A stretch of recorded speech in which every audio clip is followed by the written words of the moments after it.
Marsha Blackburn. Senator Blackburn, welcome, ma'am, as always. In your judgment, what's his biggest win in the first 100 days? Oh, my goodness. He made promises. He has kept those promises. Our southern border is secure. I think there were 3 crossings that they apprehended over the weekend. And then you look at the amount of investment that has happened in this country, $3 trillion. DOGE has already found a couple $100 billion in savings for hardworking taxpayers. And President Donald Trump is on the right track, and I am just so honored to be a part of the Senate and working to get President Trump's agenda passed. What do you think his weakest is right now? What's he have to work on the most going ahead in, let's say, the next 100 days? As we work on the next 100 days, I know he's going to be focusing on Ukraine and the Russia-Ukraine situation. He's also focused on, I really like this a lot, getting people to the table on tariffs.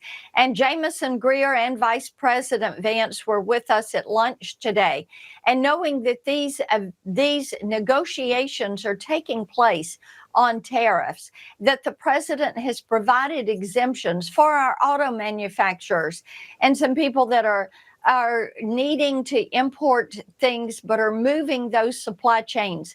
This is all helpful for getting inflation down, getting the cost of living down, and making certain that we're bringing jobs back to the United States. We want to make it easier to invest. We want to see wages rise and truly have that golden age of America that is President Trump's goal. So it's up to us to pass the spending cuts, to pass making the tax cuts permanent and getting those reconciliation bills done, and making certain that we continue to work together with the House and the White House to get this agenda across the finish line. You know, Senator, there's a lot of talk today about a deal with India, trade deal with India. Stock market went up almost 400 points on the news.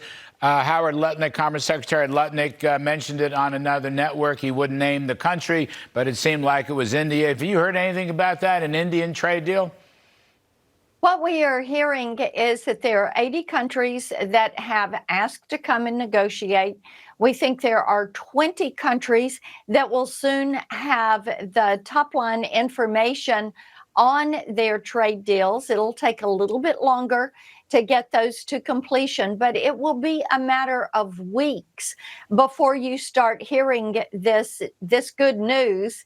And it just shows you how quickly President Trump has worked in good faith on behalf of the American people to get these negotiations started and to get this job done, where we get our country back on track to prosperity and get our spending and our debt down so that future generations will know the fullness and the promise of the American dream. But that was a very crafty answer about India, Senator Black. I mean, very crafty. I thought for sure you were going to break some news if you were with Vice President J.D. Vance today, but apparently you're not. Are you happy with this, how the tax cuts look in the reconciliation bill? You're an old growth person. You're on the supply side. Is it all going to be in there, ma'am?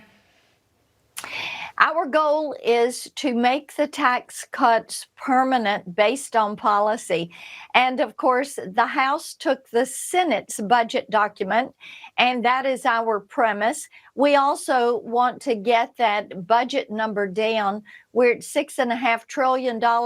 And Larry, our goal would be to work this down to a $5.5 trillion budget, get back to these pre-COVID numbers, right, when Biden literally was running the numbers off the nation's credit card, and get to the president's goal of a balanced budget so we can actually start to pay down the debt.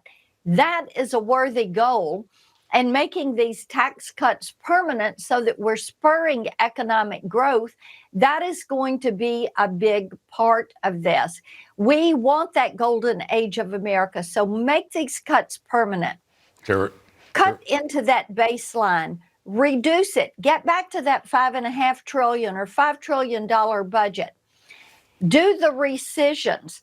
codify those rescissions, and then no tax on tips, Social Security, overtime, and some other tax credit ideas that members of the Senate Finance Committee have, so that we can make certain the taxpayer is having to spend less of their check sending money to Washington, D.C., and they're able to spend it on priorities that they have for their families.